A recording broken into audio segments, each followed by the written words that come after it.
Bonjour à tous, bonjour à toutes, bienvenue dans une nouvelle édition de Dragon Mag. Pas de nouveaux matchs à se mettre sous la dent cette semaine, mais beaucoup de choses à évoquer malgré tout. On va parler des jeunes de Metz Handball, on prendra des nouvelles d'Astrid Ngouan qui est venue jouer un match à Metz, vous l'avez loupé, nous on y était. On évoquera les playoffs de Champions League, on se plongera en inside de côté de Thibaut Pigeon, le speaker des arènes, le temps d'un match, avant de découvrir avec notre invité les réponses qu'elle peut apporter à notre foule de questions. Mais avant ça, laissez-moi vous présenter le casting de l'émission, à commencer par mes chroniqueurs. Et à ma gauche, il y a Rémi Alézine de l'Ami Hebdo. Comment ça va, Rémi ? Salut, très bien Mathieu, et toi ? En pleine forme, bien sûr, comme chaque vendredi, on est là, on est à fond. Même quand il n'y a pas de match, on s'économise, on s'entraîne et on est là pour faire une belle émission. À tes côtés, on a reconduit le duo de la semaine dernière. Nous avons Maxime de Handmetz. Comment ça va, Maxime ? Salut, ça va très bien, merci. On a dormi ici toute la semaine, il n'y a pas une on allait rester. Vous êtes restés à la même place et tout, c'est nickel. On aurait dû enregistrer les émissions à l'avance, ça aurait été un bon coup à jouer. Mais non, on ne l'a pas fait, puisque nous attendions notre invité de la semaine. Il s'agit de Manon Erard. Salut Manon. Salut. Manon, tu étais venue dans l'émission, c'était début octobre, et à l'époque, ton actualité était un peu particulière, parce que tu n'avais pas pu rejouer au hand. Tu attendais ça avec impatience. Depuis, c'est fait. Comment ça va ? Eh bien, ça va très bien. Un peu fatiguée, on souffre bien cette semaine, mais ça va, je suis là. Ça fait quoi de redevenir une handballeuse en action, à défaut d'être une handballeuse d'entraînement ? Ça change. Ça change beaucoup de choses. Ouais. On va en reparler, bien sûr. Pour rappel, tu as fait ton retour sur les terrains le 7 février. C'était pour affronter Bistrita. Ce sera un des sujets qu'on abordera un peu plus tard dans l'émission. Pour l'instant, vous connaissez nos bonnes habitudes. On démarre avec l'actu. Et je n'ai pas de résultat du Sarrebourg-Moselle Sud Handball à évoquer avec vous cette semaine. Les Yellow Fox étaient au repos avant d'amorcer la dernière ligne droite de leur saison. Après avoir retrouvé la victoire contre Saintes, ils auront quand même le loisir de doubler la mise avec la réception de Cournon. C'est ce samedi et ça tombe bien puisque ce match il sera à vivre en direct sur Moselle TV dès 20h25. Et on espère bien sûr leur porter chance cette fois-ci. Ça n'avait pas trop marché la dernière fois, mais on continue d'y croire, il n'y a pas de souci.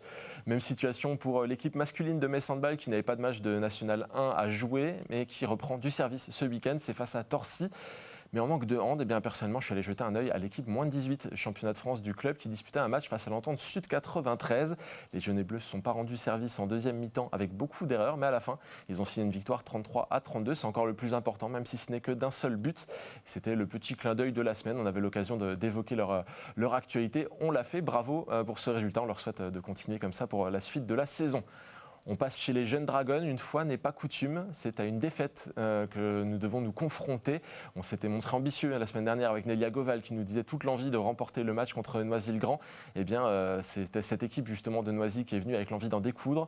L'équipe de Karishma Eko qu'on a connue en pro, notamment à Nantes, Besançon ou encore Chambray, eh bien, a rapidement pris les devants. Les protégés de Nina Canto se sont accrochés, mais elles échouent finalement d'un seul but, 21-22. Noisy prend le match, mais aussi la tête de la poule. Et je vous ai parlé de Karishma Eko. Et bien dans l'équipe, il y avait aussi Astrid Ngouan du côté de Noisy, ex-capitaine de Metz Handball. Je vous propose d'écouter sa réaction. On prend des nouvelles de l'ancienne capitaine messine. Qu'est-ce que ça fait de venir jouer un match à Metz ? Ça fait trop bizarre, forcément. Après tant d'années, je pense que tout le monde sait que c'est quand même un club que je porte vraiment dans mon cœur. Je suis parti, on connaît un peu les raisons. Donc c'est vrai que ça fait bizarre en plus de revenir avec ma fille en plus. Donc je suis trop contente. Après, avec la victoire à la fin en plus. Donc franchement, je suis vraiment, vraiment contente. On t'avait quitté en finale de Coupe de France avec Paris 92. Maintenant, tu t'acclimates à la N1 avec Noisy. Comment ça s'est passé la transition pour toi ? En fait, c'est bizarre parce que j'ai repris mes études, plein de trucs à la fois. Donc ça fait bizarre de ne pas être que pro et faire que du hand, de pouvoir profiter de ma vie de famille aussi. Donc c'est trop cool parce que c'était vraiment ce que je voulais. Et de pouvoir un peu garder un pied dans le hand, c'est sympa sans trop me prendre la tête non plus, mais bon, garder quand même un objectif. Donc il y a quand même ce petit côté compétition qui est quand même chouette. Aujourd'hui, la compétition, on en a eu, ça a été un match très très très serré contre la N1 de Metz Handball. On sait très bien, hein, Metz Handball, ça commence très tôt, hein, donc le temps de formation, on sait vraiment que c'est une industrie. On sait que quand le centre de formation du Metz Handball, c'est pour jouer en D1, c'est pour jouer des Ligues des Champions, donc c'est le plus haut niveau. Donc c'est sûr qu'il fallait vraiment faire un match sérieux. Le match aller, il n'a pas été du tout pour nous. Donc vraiment, je pense qu'on avait vraiment à cœur de montrer à notre visage ce qu'on a fait aujourd'hui, que ce soit en défense. On savait qu'on n'avait pas le droit à l'erreur parce que ça va très vite avec Metz Handball. Et donc franchement, je suis vraiment contente de l'équipe. Parce qu'on a fait, on n'a pas lâché jusqu'à la fin. Et le résultat, il est là. Donc on peut vraiment être fiers de nous. Alors on va revenir sur les propos d'Astrid Nguyen, mais avant ça, une question maintenant. Toi, tu as évolué en N1, tu connais bien ce championnat. Il est difficile. Une semaine, on joue contre un autre centre de formation, d'autres jeunes joueuses. La semaine d'après, on joue contre d'anciennes pros qui ont l'ambition de monter en D2. C'est jamais vraiment la même physionomie, c'est pas évident. Oui, non, mais c'est sûr, il faut savoir vraiment s'adapter parce que les adversaires n'ont pas du tout les mêmes profils. Mais bon, je pense que c'est super de jouer contre des anciennes pros. Ça permet aussi de... Enfin, il y a plein de filles de N1 qui s'entraînent avec nous souvent, avec les pros. Et donc, ça permet d'appliquer un peu en match ce qu'elles voient la semaine. Ouais, ça crée des oppositions un petit peu étranges. Là, par exemple, ce match contre Noisy, il a été particulièrement physique. Forcément, quand on se retrouve face à Astrid Nguyen qui défend, ça peut faire des coups. Même si les genoux sont plus ces genoux des 20 ans, elle sait encore se faire sentir aux alentours de la zone. Je reviens justement sur ses propos, cher chroniqueur. Elle évoque qu'elle a entamé une reconversion professionnelle en marge du handball. Malgré tout, elle continue d'être compétitrice puisque son équipe veut monter en D2. Qu'est-ce que ça vous évoque, vous, ce genre de parcours, de continuer à rester auprès du hand, mais se reconvertir aussi ensuite? Honnêtement, je trouve que c'est bien pour les petits clubs. Ça leur permet justement d'avoir des joueuses qui ont de l'expérience pour leur permettre justement d'accéder soit en D1. C'est super pour les petits clubs, franchement. Ouais, ça leur donne un appui. Alors dans cette équipe de Noisy, il y en a quelques-unes, des anciennes pros. J'ai cité Karishma Eko, mais c'est pas la seule, il y en a encore d'autres. Donc forcément, c'est un peu particulier. Maintenant, justement, Astrid s'est lancée dans un parcours de management, communication, marketing. Elle a attendu la fin de sa carrière pour se lancer dans une école comme ça. Toi, tu t'es déjà fait des plans sur ce que tu allais faire après le handball? J'espère que j'ai le temps, mais... Je te le souhaite. Mais non, c'est sûr que je pense pas continuer vraiment dans le handball. Peut-être faire du handball, oui, sûrement dans un petit club... possiblement, mais être coach, tout ça, ça m'intéresse pas trop. En tout cas, j'espère avoir fini mes études et pouvoir m'orienter dans cette branche-là, donc on verra. Parce que toi, tu fais des études de chimie en parallèle du handball. Physique, oui. C'est pas pareil. Ouais. Je me suis fié à ce qu'avaient écrit mes collègues de France 3. Et voilà. Voilà, je leur renvoie la balle. Je leur renvoie la balle, les études de physique. Donc. Rémi, c'est jamais simple ces histoires de reconversion quand même. Il y a les joueuses qui font des doubles projets et qui continuent de se former pendant leur carrière. Il y a celles qui attendent la fin, mais quand on a le nez dans le sport, c'est pas évident de se concentrer sur ce qu'on va faire ensuite. C'est un peu ingrat parce que ça provient du côté hybride du handball féminin, c'est-à-dire que on est sur une plus grande professionnalisation qu'avant. C'est-à-dire que tu peux, à ces niveaux-là, vivre du handball et tant mieux, vivre plutôt pas mal quand tu es en plus international, ce qui a été le cas d'Astrid Nguyen et que tu as fait des gros clubs. Mais tu ne peux pas te servir de tes 15 ans de carrière pour continuer à assurer ta vie, ta retraite et les années qui vont passer. Donc tu es obligé d'y penser. Et c'est pour ça qu'il y a énormément de joueuses qui sont dans un double cursus. Et c'est vachement compliqué. Parce que l'exigence, on va parler de Metz Handball puisque c'est ce qu'on connaît, elle ne peut pas être plus grande que quand tu es joueuse de Metz Handball, quand en plus tu es international, quand en plus tu dois jouer à la Ligue des Champions, quand en plus tu dois voyager, quand en plus tu dois te faire de l'exigence de Manu Mayonade, c'est pas rien.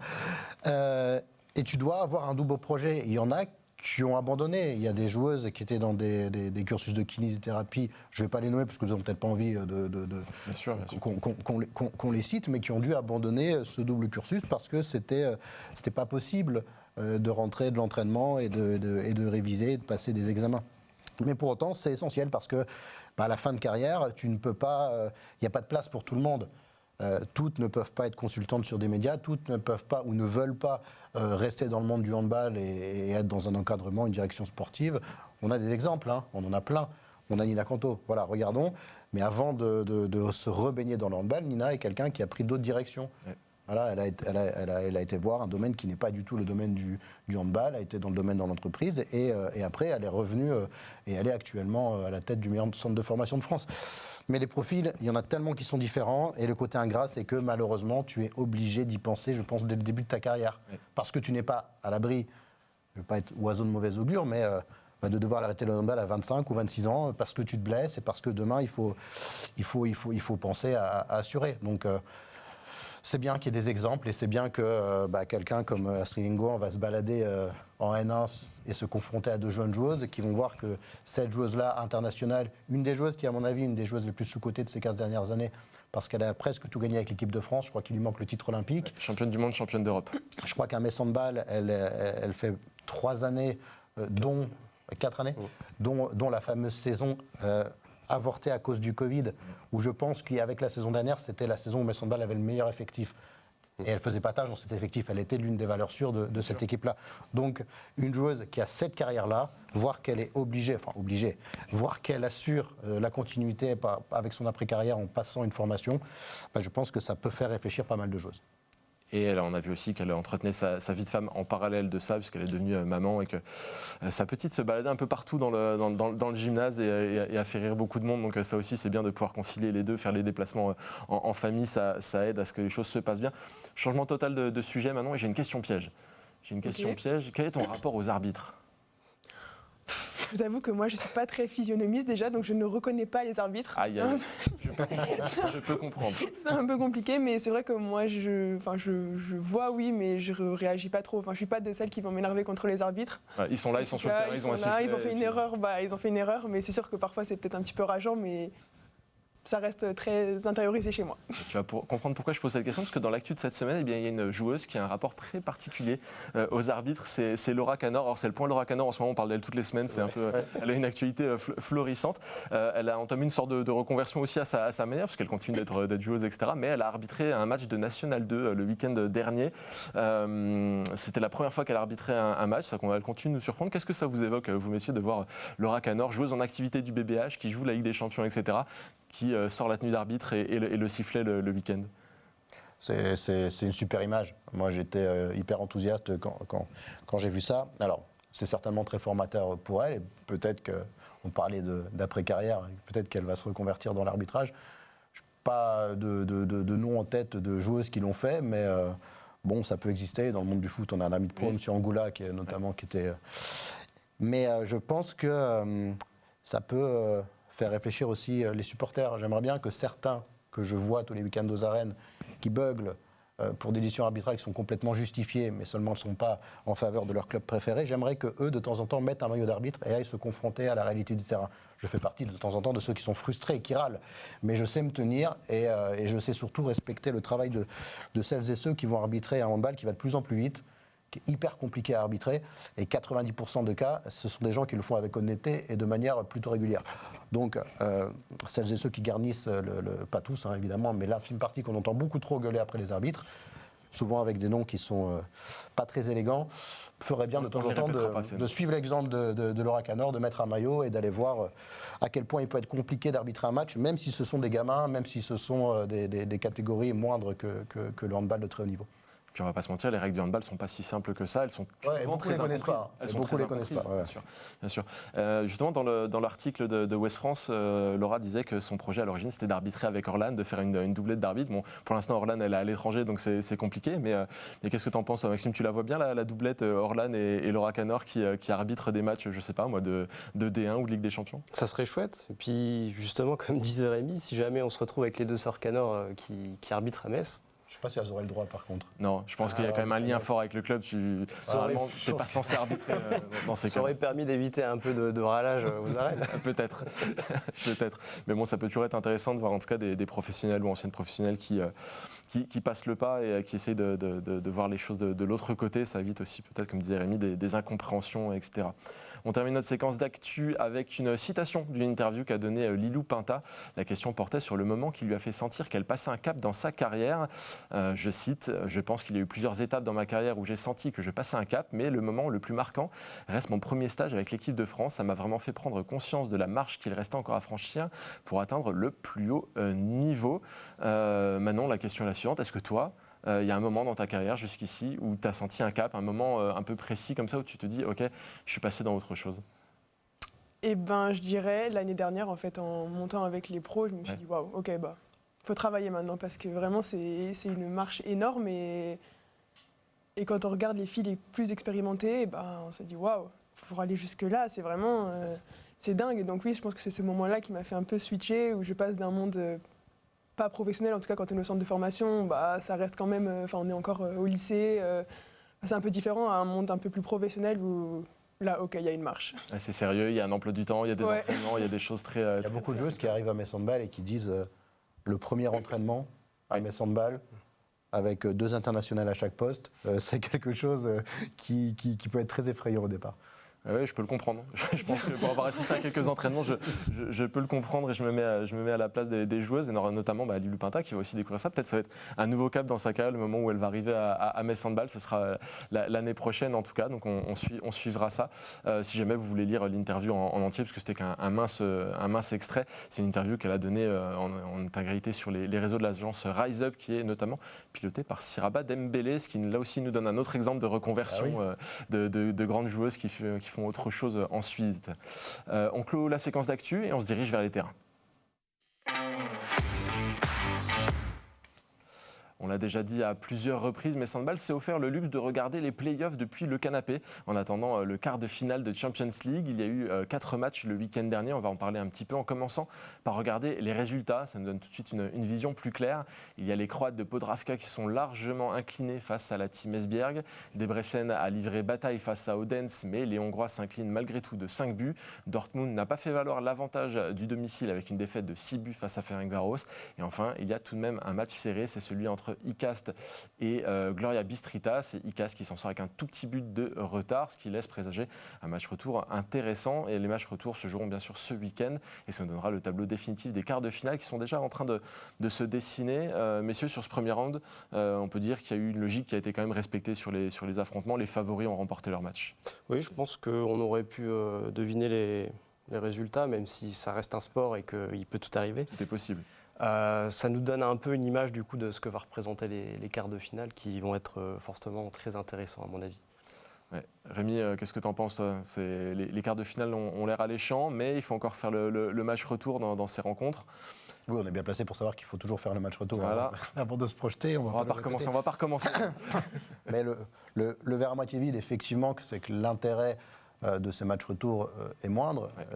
Le verre à moitié plus 7, plus... Le verre à moitié plein, c'est de te dire que les quarts de finale sont hyper alléchants parce que ceux qu'on annonçait comme les favoris de... Alors, c'est pas du huitième de finale, je dis toujours huitième de finale, excusez-moi, je fais tout le temps. C'est la même chose, huitième ou play-off. Voilà, les vainqueurs annoncés sont plus qu'au rendez-vous et ont mis globalement de gros scores à l'extérieur. Donc, le Győr Odense s'annonce pas mal, malgré la supériorité supposée de Győr.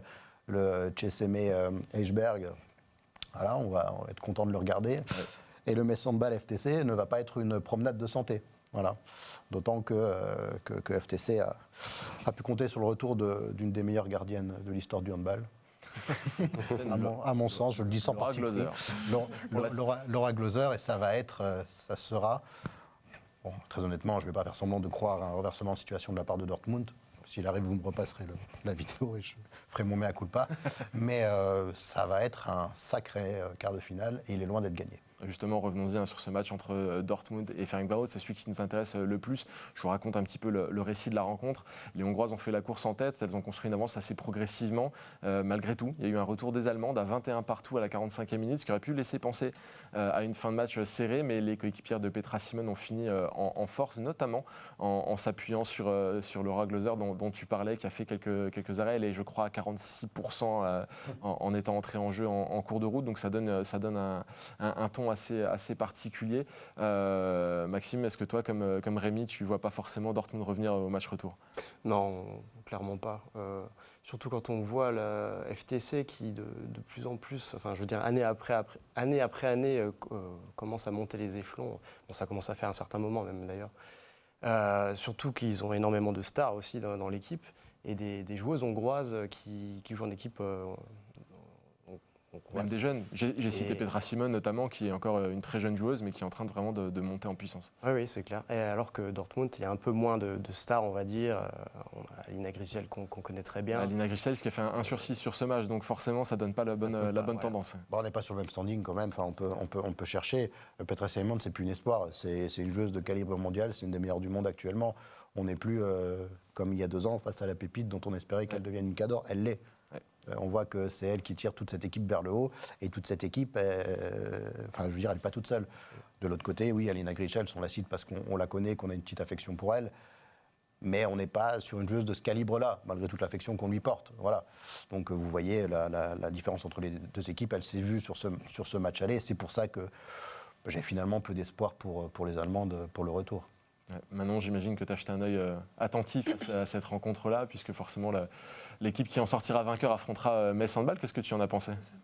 J'ai vu pareil, une équipe de FTC avec du caractère, et même quand ça reste serré avec Dortmund, on se dit qu'il y aura toujours les forces pour revenir, en fait, de par ces joueuses de qualité qui sont capables au bon moment de sortir les bonnes actions. Il y aura peut-être des regrets sur cette égalisation qui n'a pas été suivie des faits, l'écart qui a été creusé malgré tout dans le dernier quart d'heure par FTC. Forcément, Dortmund s'est un peu privé de ses minces chances avec un match qui aurait pu être un petit peu plus serré à domicile avant de se déplacer dans une salle qui est toujours un petit peu chaude. En plus, en Hongrie, les supporters poussent pas mal à la Erd Arena, donc ça peut donner quelque chose. Justement, je parlais des stats, je l'ai là sous les yeux. 45% de parade pour Laura Glauser qui est entrée en cours de match. Quand on ajoute ça aux 8 buts de Petra Simon et aux 6 buts de Catherine Kluber, forcément, ça donne une équipe qui est plutôt... redoutable à pas mal de niveaux. Donc on parlait des quarts de finale qui peuvent s'avérer alléchants. Celui-là en fera forcément partie. En tout cas, match retour, c'est samedi à 16h. On en reparle la semaine prochaine avec un petit peu plus d'attention. Pour le moment, je vous propose de marquer un temps mort. Et ce temps mort, il va être consacré à Nyoncia Nyombla qui a annoncé la fin de sa carrière à l'issue de la saison. Pour vous rafraîchir la mémoire, pour ceux qui ont loupé un peu son parcours, je vous propose de regarder sa fiche un instant. Elle a joué dans pas moins de 8 clubs différents dans l'historique. Vaux-en-Velin, Fleury, Bucarest, Metz, Siofok, Paris, Bistrita, Dijon. Ça lui a valu un temps une étiquette un petit peu de mercenaire, un rapport un petit peu négatif pour certains. Malgré tout, le palmarès n'en a pas tout à fait souffert. De très belles médailles avec l'équipe de France, puisqu'elle a une médaille dans toutes les compétitions. Il y a juste les JO où elle n'a eu que l'argent, l'argent au JO, à part ça, ce sont des médailles d'or. Elle a ensuite rejoint la sélection du Sénégal dans un registre un petit peu plus humble. Elle a aussi eu de très beaux trophées en club, 3 participations au dernier carré européen également, ce qui fait une carrière plutôt solide. Elle a passé seulement une année à Metz, messieurs. Quel souvenir, peut-être toi Rémi, quel souvenir est-ce qu'elle te laisse, Nyoncia Nyombla? C'est une frustration en fait, Nyoncia Nyombla à Metz. Lorsqu'elle arrive, elle a tout de la joueuse que tu rêves d'avoir. Elle est déjà une solide joueuse internationale, elle a déjà des titres avec l'équipe de France. Seulement, elle met du temps à s'imposer à Metz. Après, elle est pas mal trimballée dans mes souvenirs sur la base arrière. Donc, on lui avait collé cette étiquette de polyvalente et du coup, on la mettait un peu dans tous les sens. Elle ne trouve pas vraiment ses repères, mais je pense que c'est une joueuse qui, comme beaucoup d'autres, aurait pu maximiser la 2e année à Metz Handball. La petite année d'adaptation, et c'était loin d'être honteux ce qu'elle faisait. Ouais. Elle a montré ses qualités également avec Metz, notamment sur la fin de la saison. Et j'ai regretté qu'elle parte aussi vite finalement, parce que j'étais persuadé qu'une joueuse, avec ses qualités et surtout avec son intelligence, que c'est une joueuse qui comprend très, très, très bien le handball et qui avait de l'expérience à apporter. J'étais un peu contrarié qu'elle parte si tôt, donc j'avais beaucoup d'attentes, peut-être un peu trop, au regard de ce qu'elle a montré à Metz. Mais c'est pas un passage raté, il y en a eu qu'on ne va pas citer, mais qui sont des passages ratés. Mais pour moi, c'était un passage inachevé à Metz. C'est une joueuse qui aurait pu et qui aurait dû apporter plus, et peut-être un peu plus longtemps. Justement, elle fait partie de cette équipe qui a goûté pour la première fois avec Metz Handball au Final Four. C'était pile la bonne année, donc c'est dur de dire que c'est un passage raté. Qu'est-ce que tu en retiens, toi, Maxime? Je suis assez d'accord avec Rémi. C'est toujours frustrant de voir une joueuse qui a le potentiel. Je veux dire, c'est une joueuse entre 2015 jusqu'à 2019 était à son prime, et finalement s'arrête à Metz prématurément. Et presque sa carrière internationale aussi s'est arrêtée par la suite. Je crois que c'est à partir de 2019 qu'elle est pu sélectionner en équipe de France et au moment où elle part à Siofok justement. Et après, je crois qu'elle a fait une pige avec l'équipe du Sénégal. Oui, tout à fait. 3 ans plus tard, elle était éligible à aller avec le Sénégal. Elle a joué avec le Sénégal. Elle y était encore aux dernières échéances. Je ne pense pas que le choix de Siofok ait réellement été... Parce que quand elle part là-bas, c'est un club qui se structure pour essayer de concurrencer un petit peu Gyor. Siofok venait de gagner l'European League. Et ça ne se passe pas comme ça. Enfin, le club n'atteint jamais ce standing-là. Donc je pense que c'était peut-être pas la meilleure décision qu'elle ait prise de partir de Metz, où elle aurait pu avoir plus d'épaisseur. Après, est-ce qu'on voulait encore la conserver, c'est une autre histoire. Mais mais encore une fois, c'est une saison sportive qui pour Metz Handball est une saison réussie, malgré la frustration de Rostov au Final Four. Et individuellement, elle n'a pas fait tâche dans cette équipe. Simplement, au regard de ses qualités, de ce qu'elle avait déjà gagné auparavant, notamment avec l'équipe de France, on attendait un petit peu plus. Au moment où elle part, d'ailleurs, ça coïncide avec l'arrivée notamment de Louise Burgard, qui a laissé un souvenir un petit peu différent à Metz Handball en tout cas. Manon, pas forcément particulièrement sur le profil de Nyoncia Nyombla, mais plus sur ses expériences de joueuse. On voit qu'il y a plusieurs styles de carrière. Il y a les joueuses qui restent à un endroit et qui essayent de maximiser leur expérience avec un club. Et il y a les joueuses qui ont envie de goûter à toute l'expérience possible du handball mondial et qui vont dans plusieurs pays et qui découvrent pas mal de choses. Tu comprends les deux profils, toi ? Je comprends les deux, oui, et les deux m'impressionnent à leur façon, mais c'est vrai que le type de joueuse de mondial qui bouge vraiment comme ça m'impressionne encore plus, peut-être parce que je suis jeune et que je ne me projette pas encore, mais le temps d'adaptation à chaque fois, dans chaque club, retrouver de nouvelles choses, découvrir tout, ça peut être quand même assez compliqué. Il faut apprendre des langues en plus. Apprendre des langues, c'est ça. Enfin bon, si on maîtrise l'anglais, je pense que ça peut le faire un peu partout quand même, mais non, c'est quand même relativement impressionnant en tout cas, le fait de bouger comme ça, ça m'impressionne en tout cas. On a un peu, ces dernières années, par exemple, grâce à Adi, qui revient à Metz Handball, qui a touché à pas mal de clubs différents et qui a touché à pas mal de pays aussi différents, alors qu'au début de carrière, on avait l'impression qu'elle allait rester à Metz éternellement. Donc finalement, des fois, on ne sait pas trop. Toi, est-ce que tu te vois aller à l'étranger un jour ? Peut-être, pas pour le moment, parce que j'ai l'impression d'avoir tellement à apprendre à Metz pour le moment que... Tu as un bon contrat sur la longue durée. Ouais, c'est ça, je ne me vois pas, je ne me projette pas encore, mais pourquoi pas, un jour, quand j'aurai un peu plus d'expérience, essayer. Il y a un pays qui te ferait rêver comme ça ou Franchement, j'en sais rien. Trop tôt. Trop tôt, ouais. Trop tôt. Écoute, reste avec nous le plus longtemps possible. Il y a encore pas mal de choses à faire à Metz Handball avant de se consacrer à d'autres expériences. Pour le moment, je vous propose d'inaugurer une toute nouvelle rubrique. On se tourne vers les coulisses. Et dans les coulisses, on va aller jeter un œil en inside à quelque chose qui se passe à Metz Handball, qui est peut-être un peu méconnu ou peut-être un petit peu caché, qu'on ne voit pas forcément. Et cette fois-ci, je vous propose un inside auprès de Thibaut Pigeon, le speaker de Metz Handball, qui fait vibrer les arènes à chaque rencontre. On l'entend, on voit ce qu'il fait lors des matchs, mais on ne se rend pas forcément compte de ce que ça comporte comme contrainte et comme organisation. Je vous propose de jeter un œil et on en reparlera ensuite.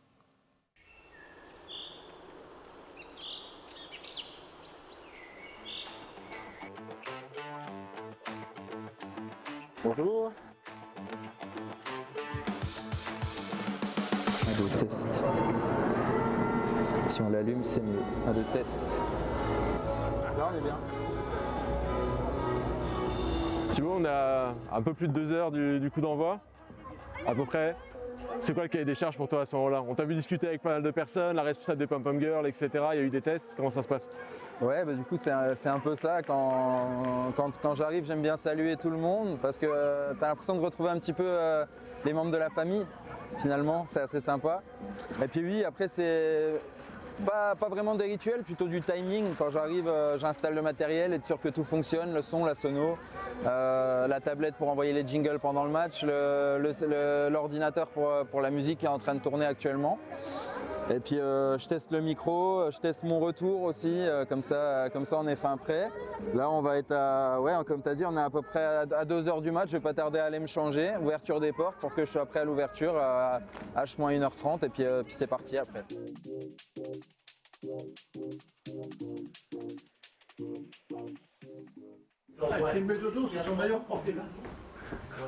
Bon là par contre, t'es gentil Mathieu, mais vous allez rester dehors quand même un petit temps.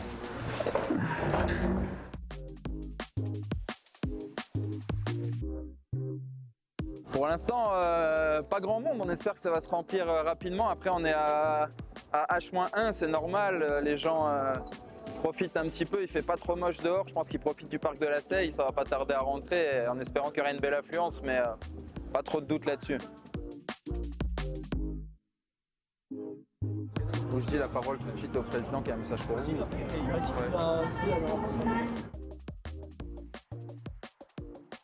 Vous êtes prêtes ?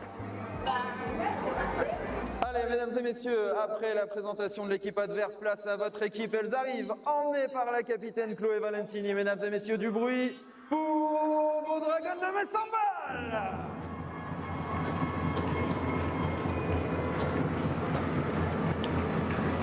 S'il vous plaît d'applaudir tout de suite votre président, monsieur Thierry Weisman, qui a un message à vous faire passer. Le micro est ouvert, Monsieur le Président. Après 10 ans dans ce capitaine de l'équipe de France, je souhaite la bienvenue à Grace Zahedi. Dragon Amour, Dragon.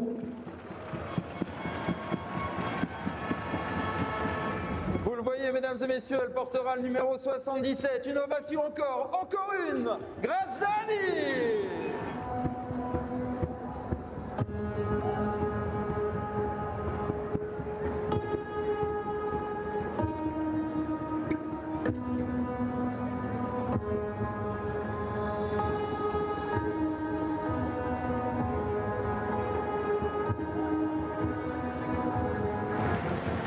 Nos gardiennes maintenant, numéro 1, Johanna.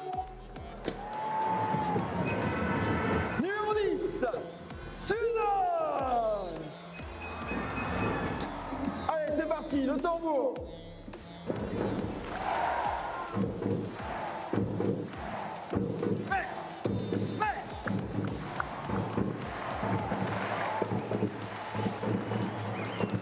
Merci les arènes et on n'oublie pas, ici c'est...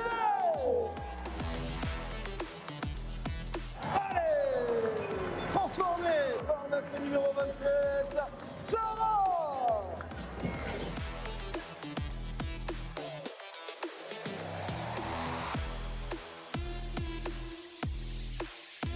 C'est rythmé Thibaut, non, depuis tout à l'heure. L'avant-match, les animations, le début de la rencontre, la dragonne du match. T'arrives à suivre, c'est bon? Ouais, ça va. À force, on commence à avoir l'habitude. Ce qui est bien, c'est que le timing change rarement, en tout cas dans une compétition. Après, c'est plus compliqué quand ça varie avec la Ligue des Champions et tout, mais on s'y fait bien. Applaudissements, s'il vous plaît, pour les pom-poms de Metz Handball.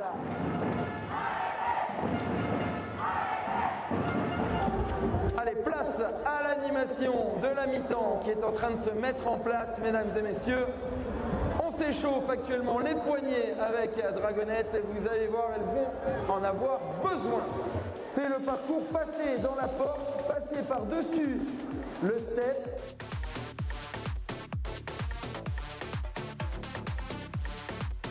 Bravo. Et notre grande gagnante, on peut l'applaudir, Marie. J'ai rigolé, c'était marrant. Franchement, c'est rigolo. T'as essayé de tricher, non? Non, pas tricher. Je voyais qu'il avait un petit peu trop d'avance à mon goût, du coup. Mais bon, non, ça a été rigolo, très très rigolo. Faut savoir faire des trucs comme ça fait participer le public et c'est plutôt marrant en vrai. Bravo. What a game. Bon Thibaut, fin du match là comme ça, on t'a vu dans toutes les étapes pendant la rencontre, c'est assez rythmé quand même, faut se rendre compte de ce que c'est. Tu te sens comment à la fin d'un match? Lessivé un peu, non? Franchement, fatigué, c'est fatigant aussi émotionnellement, psychologiquement. Il faut rester concentré tout le match, pas se tromper sur le nom des buteuses, etc. Ce qui peut arriver, mine de rien. Donc il y a aussi la voix qui prend un coup sur certains matchs. Là, ça va encore aujourd'hui, c'est cool. Mais non, c'est toujours aussi cool, c'est ce qui est bien, ça va faire 10 ans et c'est toujours aussi cool, c'est toujours aussi agréable, la passion est bien sûr toujours là, la flamme est là, donc pourvu que ça dure encore longtemps.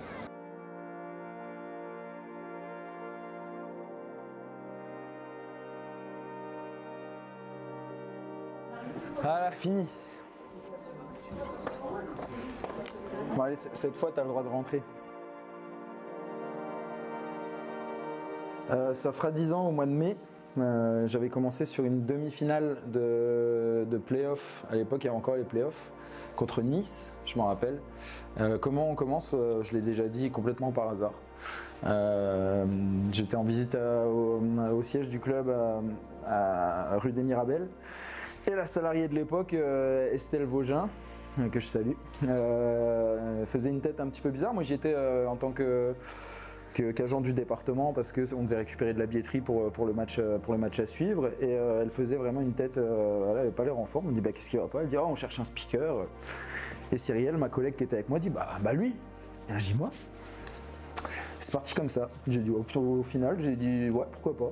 Puis voilà, commencé donc sur une demi-finale de championnat de France et ça s'était plutôt bien passé, ça m'avait plu. J'ai enchaîné avec la finale.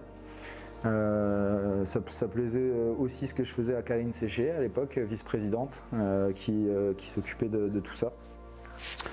Et puis j'ai jamais lâché le micro, une fois en 10 ans parce que j'étais positif au Covid. Donc voilà. Écoute, je vais te laisser quand même te changer tranquillement parce que bon, j'ai l'impression que tu as bien transpiré pendant ce match aussi. Ça se sent, hein. Ouais, pas mal. C'est pour ça, ouais, là, ouais. Un petit coup de déo et puis. Tu nous dis un petit mot pour la fin? Eh bien, un petit coucou à tous les supporters qui regardent Dragon Mag sur Moselle TV. Encore merci parce que bon, si on fait ce métier, c'est aussi en premier lieu pour vous, pour les spectateurs qui sont là. Donc merci pour le soutien que vous apportez au club et c'est toujours un régal d'être là au micro à tous les matchs. Voilà, ciao ciao.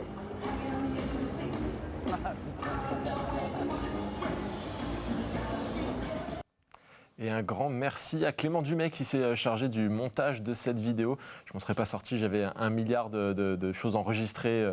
Et pas mal de bêtises de Thibaut qui sont passées à la trappe. Mais bon, ça, peut-être on fera un best-of. On fera peut-être un best-of. Maintenant, je me tourne vers toi pour parler de cette ambiance aux arènes.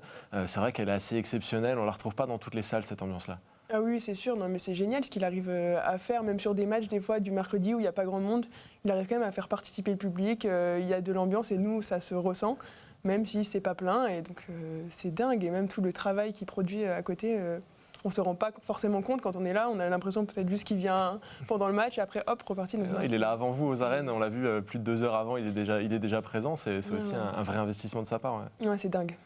Rémi, Thibaut le disait, ça fait 10 ans bientôt qu'il est au micro des arènes match après match. Il en a loupé un seul. Ça dit quelque chose, ça, quand même. Oui, il est devenu essentiel, en fait. On s'en rend pas nécessairement compte et c'est super d'avoir fait un focus sur lui. Il a commencé complètement par hasard, il le dit. Et il a développé tellement de compétences qu'aujourd'hui, Thibaut, on le retrouve avec le micro en main à d'autres événements. Ouais. J'étais cette semaine à l'inauguration du Festival du film sportif. C'est lui qui était le maître de cérémonie et il le fait avec un professionnalisme vraiment remarquable. En fait, il faut mesurer l'importance du rôle qu'il a parce que ça fait 15-20 ans que Thierry Weissman parle, il ne parle pas de match de handball, lui il parle d'entreprise de spectacle. Alors, le côté sportif, il ne l'oublie pas, hein, et on le sait très bien. C'est faire la part des choses. Mais le principal symbole et le principal responsable de ce spectacle, c'est Thibaut, parce qu'il n'est pas responsable des enclenchements et des buts, des performances que vous pouvez faire, mais il est responsable de tout ce qui se passe autour. C'est-à-dire que l'accueil du public, c'est-à-dire que dire au revoir au public, c'est-à-dire que faire en sorte que le public fasse du bruit, alors que ce qui se passe sur le terrain n'est pas forcément emballant, ou encore pire, commence à être terrifiant pour les tribunes, ou encore pire, il y a un temps mort, c'est lui qui s'occupe de ça. Il a un cahier des charges immense à respecter en championnat, mais aussi en Coupe d'Europe. Il faut savoir qu'il ne peut pas faire ce qu'il veut, il doit respecter des timings, il doit respecter des protocoles, il ne doit pas lancer n'importe quel champ à n'importe quel moment, sinon le club est sanctionné. C'est-à-dire que sur ses épaules, à Thibaut, il y a tout un tas de responsabilités, et c'est super d'avoir pu mettre un éclairage sur ce qu'il fait un soir de match, parce que c'est un truc ingrat, parce que typiquement, quelqu'un qui a une grande gueule peut se dire « je suis capable de prendre un micro et de mettre l'ambiance dans les arènes ». Non, tu n'es si simple. Non, tu n'es pas capable.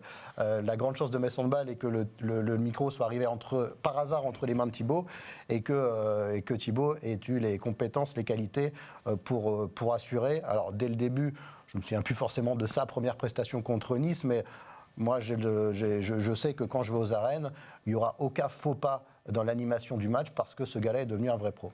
C'est vrai qu'il a pris des automatismes aujourd'hui et c'est vrai qu'une personne qui vient aux arènes, elle attend aussi ce spectacle-là qui se passe au micro, toute cette ambiance qu'il y a autour. On l'a vu aussi les jeux d'avant-match et toutes ces choses-là qui font partie intégrante d'une expérience aux arènes de Metz. Parce qu'aujourd'hui, on ne vient plus seulement voir un match, on vient vivre une expérience globale. Ça en fait totalement partie. Maxime, toi, tu es très souvent dans les tribunes des arènes.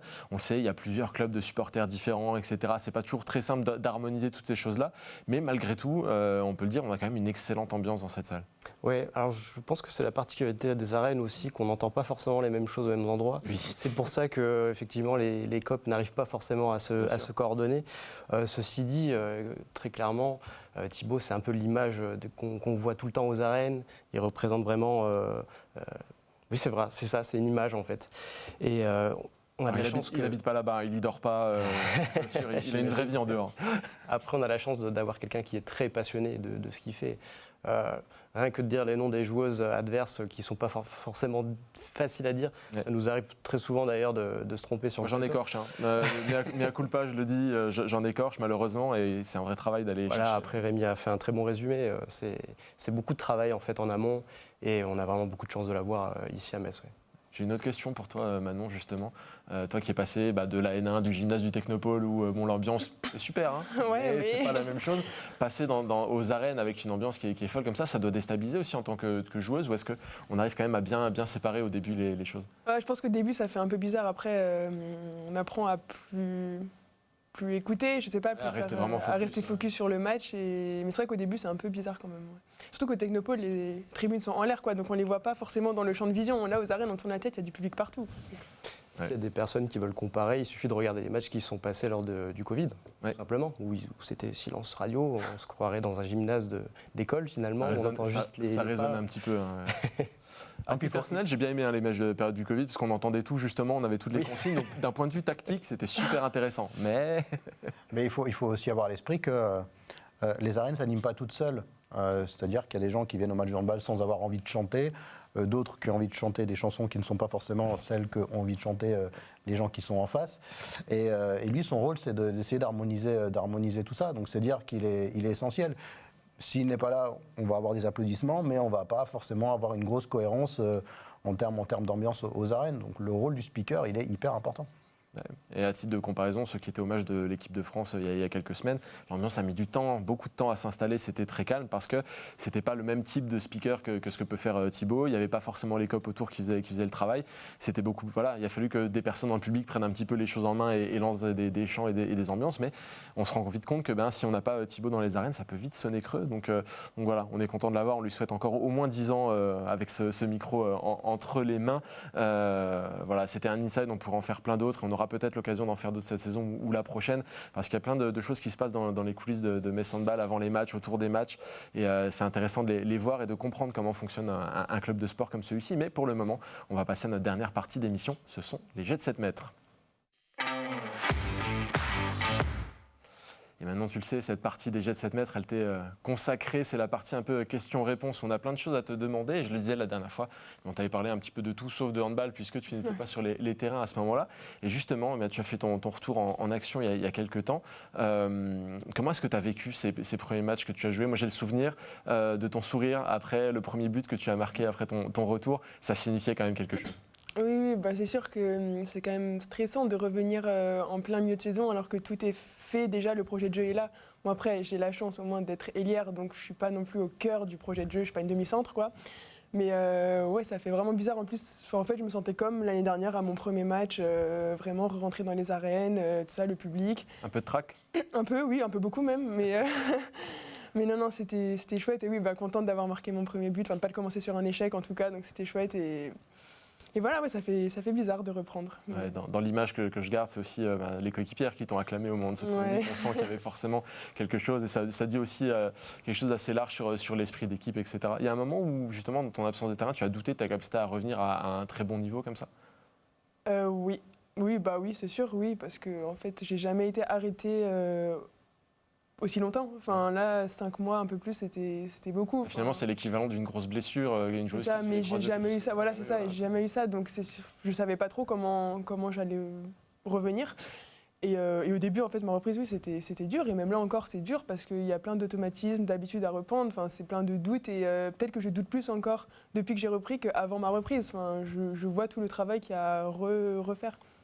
Parmi ces doutes, est-ce qu'il y a, excuse-moi, Oui, vas-y. dans une période d'absence aussi longue, est-ce qu'il y a une sorte de rejet du handball où on n'a pas envie d'en regarder parce qu'on est tellement frustré de ne pas pouvoir participer ou est-ce que non, au contraire, ça galvanise un peu notre envie de revenir, de voir les performances des joueuses? Franchement, non. Enfin, moi, en tout cas, j'ai pas ressenti des choses comme ça. J'avais quand même envie d'en regarder, et peut-être un peu plus même, parce que j'avais envie de voir plein de choses différentes, enfin, de pouvoir prendre un peu d'expérience. Enfin, je sais pas, des joueuses, parce que peut-être par peur d'oublier ou de plus savoir faire les choses, j'avais envie de regarder les filles le faire.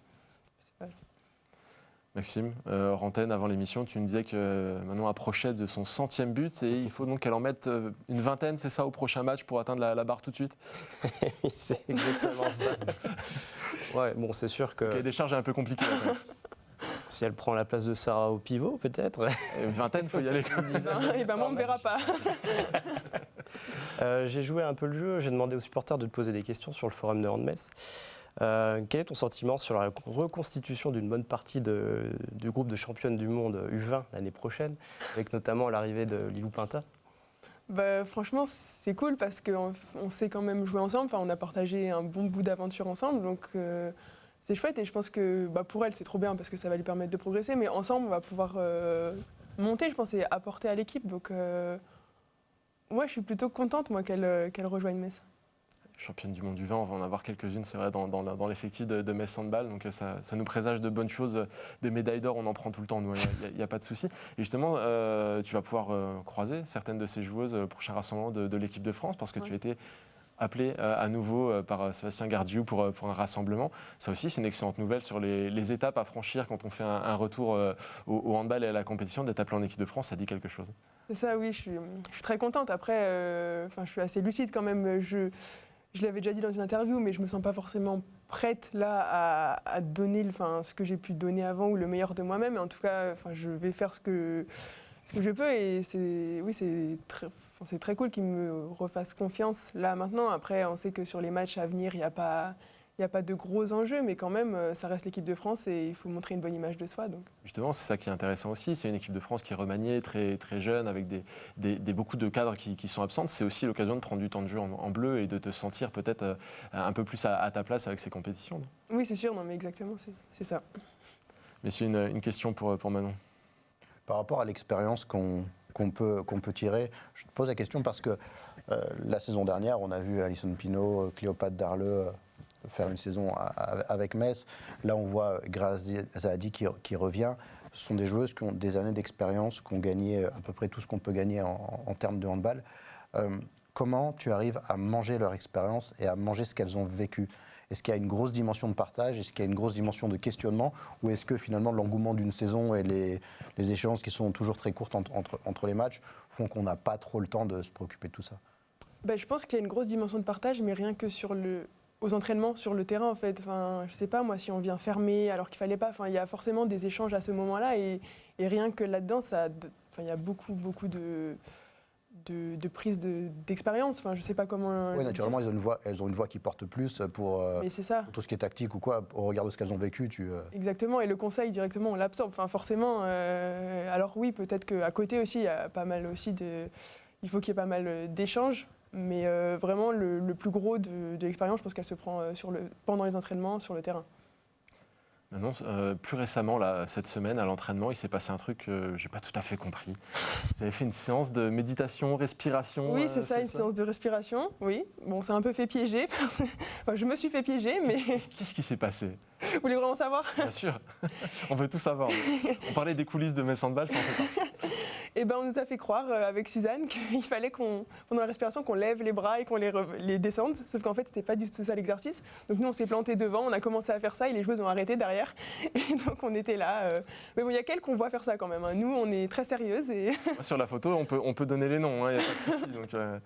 Donc, justement, ça a fait un petit peu réagir Samuel Breton sur les réseaux, donc le préparateur physique de Metz Handball. Il a découvert après coup que l'exercice était parti un peu en live, en son absence. On l'a bien fait quand même, on est resté sérieuse après.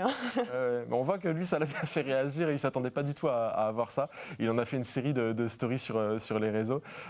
Ça aussi, c'est une des faces cachées finalement, enfin une face cachée, pas vraiment, parce qu'on peut l'avoir, mais une face méconnue du travail de handball, c'est toute la préparation physique et toutes ces choses qui peuvent se passer un peu en coulisses sur le travail que vous pouvez faire. Alors, on peut rassurer tout le monde, vous ne faites pas que de la méditation tous les jours, bien au contraire. Oui, bien au contraire, ouais.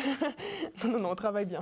Non, mais handball, ça travaille aussi pas mal de ce côté-là. Bon, Samuel Breton, on ira lui tendre le micro pour savoir un peu ce qu'il en pense de la respiration méditation. Je pense qu'il est plus axé poids et exercice très précis que lever de bras lors d'une méditation. On l'aura bien compris. Maintenant, il me reste une partie. C'est une partie flash, question-réponse très rapide. Je vais te proposer à chaque fois deux choses et tu choisis une des deux. Ok. Et on va dire que tu as un joker. Un joker. Ouais, choisis bien. Clémentine, la dernière fois, a mal choisi. Voilà, je dis Aïe, aïe, aïe. je dis ça La comme ça. pression. On commence gentiment. Cette saison, plutôt maillot jaune, maillot bleu ou maillot rose? Maillot rose. Jupette ou short? Jupette. En premier, chaussure droite ou chaussure gauche? Chaussure droite. Il faut réfléchir un peu pour ça. Ouais. Plutôt Moselle ou Ardennes où tu as grandi? Ouais, joker. Joker là-dessus? Oh là là, ma pauvre. rends pas compte. Tu sais pas dans quoi Ah ouais tu es. Ardennes ou Nouvelle-Calédonie où tu es né? Ardennes. Ivoire Carignan ou Metz Handball? C'est le club où tu as débuté. Hein, pour ceux qui- Ouais, Ivoire Carignan. Ivoire Carignan. Ivoire Carignan ou l'équipe de France? Bah, pour l'équipe de France. Équipe de France quand même. Médaille d'or au championnat du monde du vin ou championne de France 2024-2025? Médaille d'or au championnat du monde du vin. Ailière ou arrière? Hier, alors, On la tente. Hein. Contre-attaque ou attaque placée? contre-attaque. Entraînement physique ou entraînement handball? Handball. Ou méditation? Ouais, encore mieux. Licence de physique ou contrat pro? Ultra pro. Superstition ou plutôt terre à terre? Non, terre à terre. Match du week-end ou match du mercredi? Du week-end. Du mercredi. Emmanuel Mayonnaise ou Nina Canto? Oh non, mais. J'avais dit qu'il fallait bien choisir le joker. Hein. Il y en a une qui est très rancunière et l'autre qui te fera plus jouer. Exactement. Qu'est-ce que je choisis là Débrouille-toi. Rémi t'aide un petit peu là quand même. Ouais, Emmanuel Mayonnaise. Emmanuel Mayonnaise, forcément. Alors oui, Nina Canto, je l'ai citée parce que c'était elle qui était responsable du centre de formation quand tu y étais. J'imagine que tu gardes quand même pas mal de souvenirs avec cette équipe-là. Bah oui, non, mais énormément. J'en ai plus avec cette équipe-là pour l'instant qu'avec les pros. Et voilà, j'en garde plus. Mais Mais bien sûr. bon, j'espère que Nina va pas me faire la tête parce que. Non. Mais Rémi a donné le bon indice. Il y en a un qui peut encore te faire jouer et une autre qui te fera plus jouer. Donc fais attention quand même. J'aurais pu glisser. Chloé, je crois que j'avais glissé un Sébastien Gardy ou Emmanuel Mayonnaise. Et là aussi, ça avait été un peu compliqué. Quand on grille les jokers trop tôt, je peux tendre des pièges. On arrive gentiment à la fin de cette émission. Mais avant de conclure, il faut que je vous annonce le prochain match des Dragons. Il s'agira de la réception de Nice en Ligue Butagaz et Énergie. On retrouvera notamment Marie-Hélène Sachka, formée à Metz. Et ce match, il sera à vivre en direct sur Moselle TV. C'est mercredi à partir de 19h55. J'aurai le plaisir d'être aux commentaires pour cette rencontre. C'est la fin, ça y est, de cette émission du jour. Merci Rémi, merci Maxime d'avoir été présent à mes côtés. Merci Manon d'avoir partagé le plateau avec nous. Tu auras que la bonne humeur et un large sourire. Moi, je vous donne rendez-vous la semaine prochaine pour une nouvelle émission. À très bientôt.